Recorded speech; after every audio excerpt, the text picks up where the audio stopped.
नमस्कार दोस्तों, स्वागत है आपका मेरे और आपके यूट्यूब चैनल में। दोस्तों, इस दुनिया में एक से बढ़कर एक बहुत सारी खूबसूरत इमारतें हैं, लेकिन ताजमहल जैसी कोई नहीं, क्योंकि इसकी बुनियाद में एक बादशाह ने अपना दिल रखा है।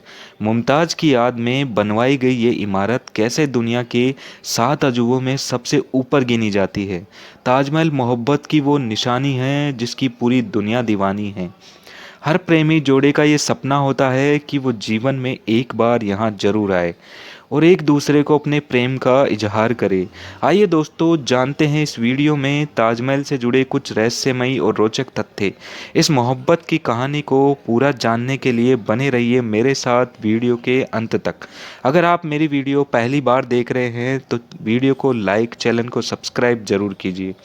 भारत के शहर आगरा में मुगल आर्किटेक्चर का एक ऐसा शानदार नमूना मौजूद है जिसे आज पूरी दुनिया ताजमहल के नाम से जानती है। 42 एकड़ में फैला, दूर से ही चमचमाता ये मकबरा अपनी खूबसूरती के बगीचे सजाए हुए हैं। 400 साल पहले बनाई गई ये खूबसूरत इमारत, जो अपने दौर की सबसे बड़ी और खूबसूरत इमारत थी, वहीं इसको आज दुनिया का 7वां अजूबा भी कहा जाता है। दोस्तों, ये मामला शुरू हुआ था सन 1607 में, जब पूरे भारत के अधिकांश हिस्सों पर मुगल सल्तनत का शासन हुआ करता था। इस समय दिल्ली की गद्दी का शासन मुगल शहंशाह जहांगीर के हाथ में था।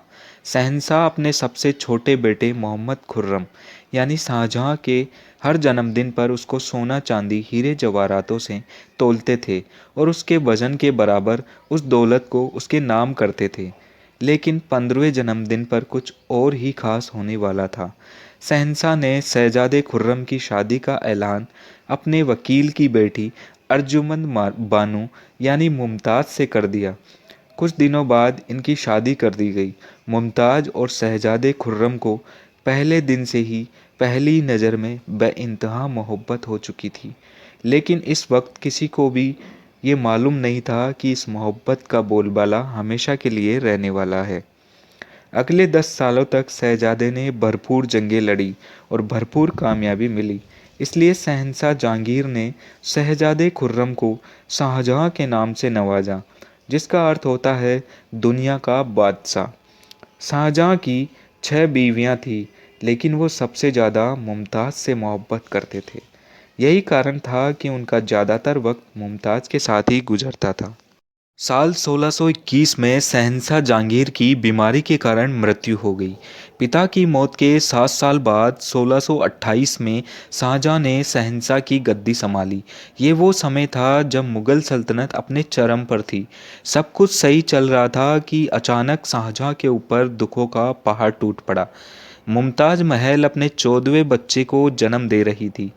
तभी उनकी हालत बिगड़ गई और 17 जून 1631 को वो ना चाहते हुए भी इस दुनिया से चल बसी। उस दिन से मानो शाहजहां की तो दुनिया ही खत्म हो गई।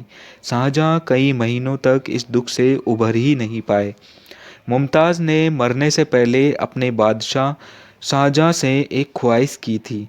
वो चाहती थी कि उनकी कब्र दुनिया के सबसे खूबसूरत मकबरे में बनाई जाए, और शाहजहां ने मुमताज़ की इस आखिरी ख्वाहिश को पूरा करने के लिए काम शुरू कर दिया और इस तरह खूबसूरत अजूबे का निर्माण शुरू हुआ। आइए दोस्तों, बात करते हैं इस प्रेम की निशानी ताजमहल से जुड़े कुछ रहस्यमयी तथ्यों के बारे में। हजारों टूरिस्ट जो ताजमहल देखने आते हैं वो ये नहीं जानते कि जो वो सामने से देख रहे हैं वो ताजमहल का पिछला हिस्सा है। दरअसल जो शाही दरवाज़ा है वो नदी के दूसरे किनारे की तरफ है। मुगल काल में ताज तक पहुंचने के लिए नदी ही मुख्य रास्ता था। बादशाह और उनके शाही मेहमान नाव में बैठकर नदी के किनारे से ही आया करते थे। पहले यहाँ एक चबूतरा हुआ करता था। बादशाह और उनके शाही मेहमान इसी चबूतरे से आया करते थे। ये कहा जाता है कि शाहजहां ने मजदूरों के हाथ कटवा दिए थे, लेकिन ये बात एक अफवाह जैसी लगती है, क्योंकि इस बात का कोई प्रमाण मौजूद नहीं है।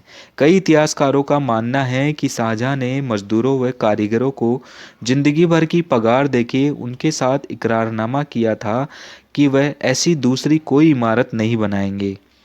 ताजमहल की चारों मीनारें हैं वो बिल्कुल सीधी नहीं हैं, बल्कि बाहर की ओर झुकी हुई है और इन्हें ऐसा ही बनाया गया था ताकि कभी भूकंप जैसी प्राकृतिक आपदा आए तो ये गिरे भी तो बाहर की ओर गिरे ताकि मुख्य मकबरे का कोई नुकसान ना हो।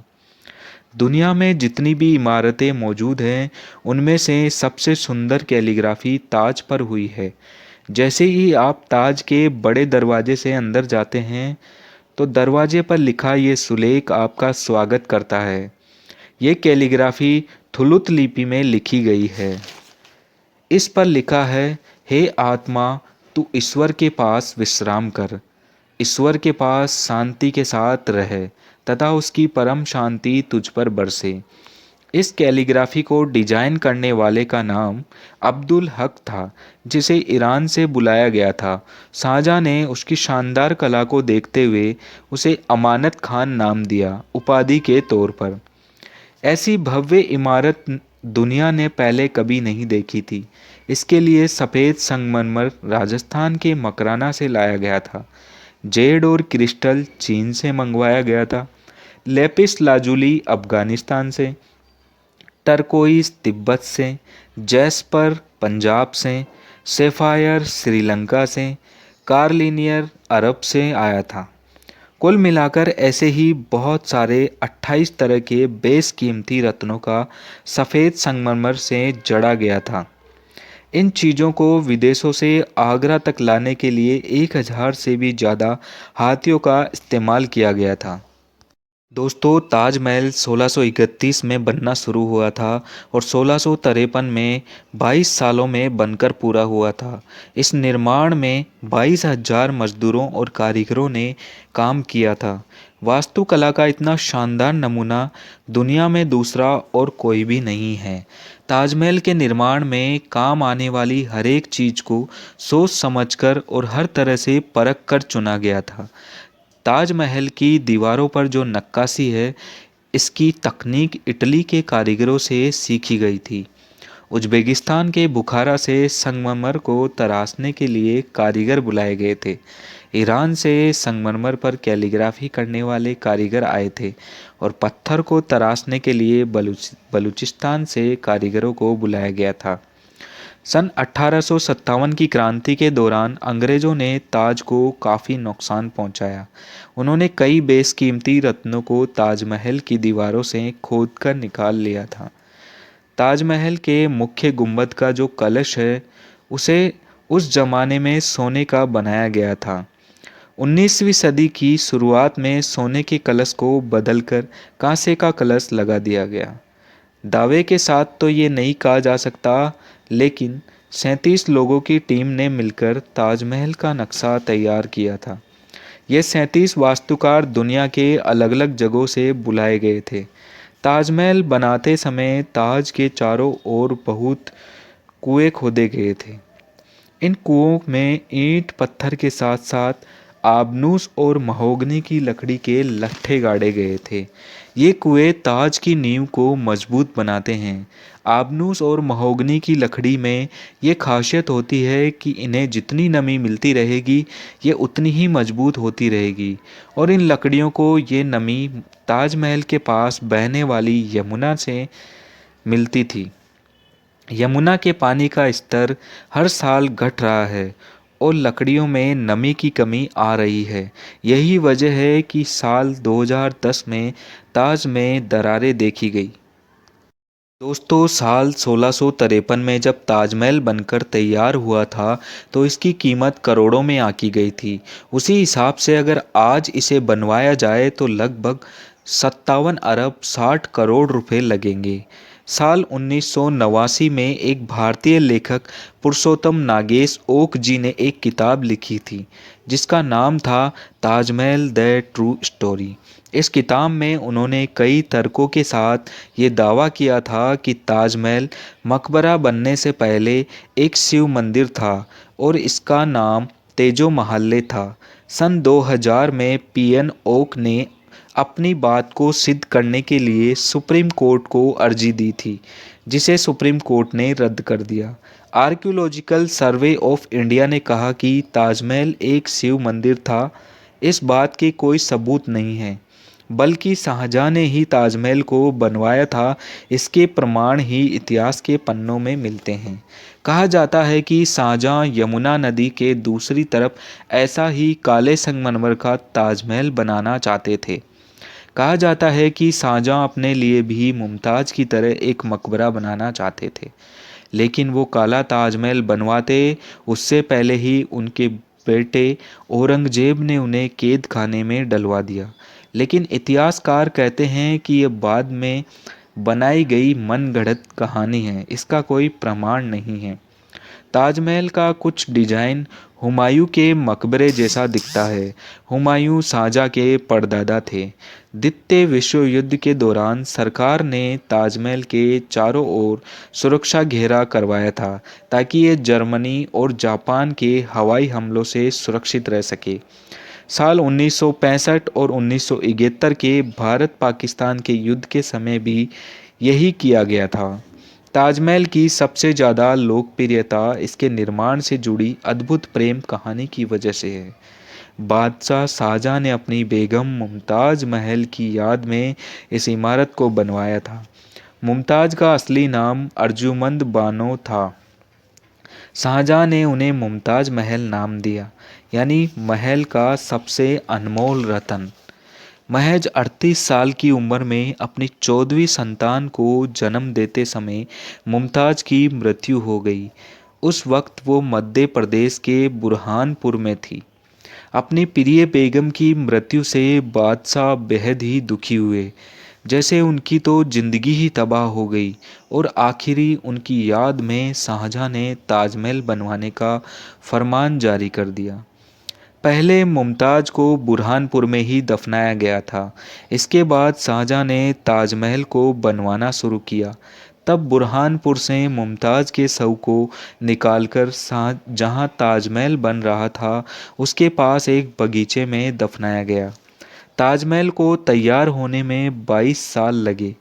तब तक मुमताज़ का शव बगीचे में बनाई गई कब्र में ही दफन रहा।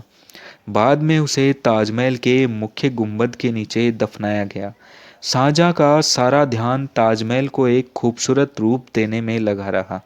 इसी बीच शाहजहां के ही बेटे औरंगजेब ने आगरा पर हमला कर अपने पिता को कैद कर लिया।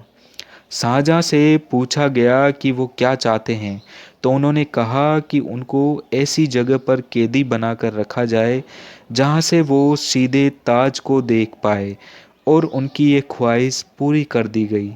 कैद में रहते हुए शाहजहां हर वक्त ताज को देखते रहते, मानो कि वो मुमताज़ से सीधे बात कर रहे हो। और वहीं उन्होंने अपनी ज़िंदगी की आखिरी सांस ली। मृत्यु के बाद उन्हें मुमताज़ के साथ ही ताजमहल में दफनाया गया। एक हारे थके बादशाह को अगर किसी ने उन्हें गिरने नहीं दिया, तो मुमताज़ के लिए बेपनाह प्यार ही था। जिस लगन से प्यार की ये अनोखी निशानी बनकर तैयार हुई, उसकी मिसाल आज ये पूरी दुनिया के सामने है। दोस्तों, कवि रविंद्रनाथ टैगोर ने ताजमहल के बारे में लिखा है, वक्त के गाल पर एक आंसू, हमेशा हमेशा के लिए। उन्होंने ताज की छवि वक्त के गाल पर एक थमे हुए आंसू के रूप में बयान की है। शाहजहां जानते थे कि ये दौलत, ये ताकत, ये शान शौकत एक दिन सब खत्म हो जाएगा। उन्होंने सोचा कि एक ऐसी यादगार चीज़ बनाई जाए जो हमेशा हमेशा रहे, और शाहजहां ने अपनी प्रिय की याद में ताजमहल को बनवाया। आज बादशाह नहीं रहा, उनकी हुकूमत नहीं रही, और उनकी सल्तनत को भी ख़त्म हुए कई ज़माने गुजर गए। बस एक ताज है जिसने बादशाह की प्रेम कहानी को खुद में संजोए रखा है। प्रकृति की गोद में चांद सी चगमगाती हुई ये भव्य इमारत सदियों से दो प्रेमियों की प्रेम कहानी सुनाती आई है, और सदियों तक सुनाती रहेगी। दोस्तों, आपको ये वीडियो और ये प्रेम कहानी पसंद आई है तो इस वीडियो को लाइक करें, शेयर ज़रूर करें, और हमारे चैनल को सब्सक्राइब करके जाए। ताजमहल के बारे में, इस वीडियो के बारे में आपकी जो भी राय हो कमेंट बॉक्स में ज़रूर बताइए। और आपको ऐसी ही हिस्ट्री की वीडियो देखना है तो चैनल को सब्सक्राइब करने के साथ साथ घंटी के बटन को दबा के जाइए। मिलते हैं अगली वीडियो में, तब तक के लिए जय हिंद, जय भारत।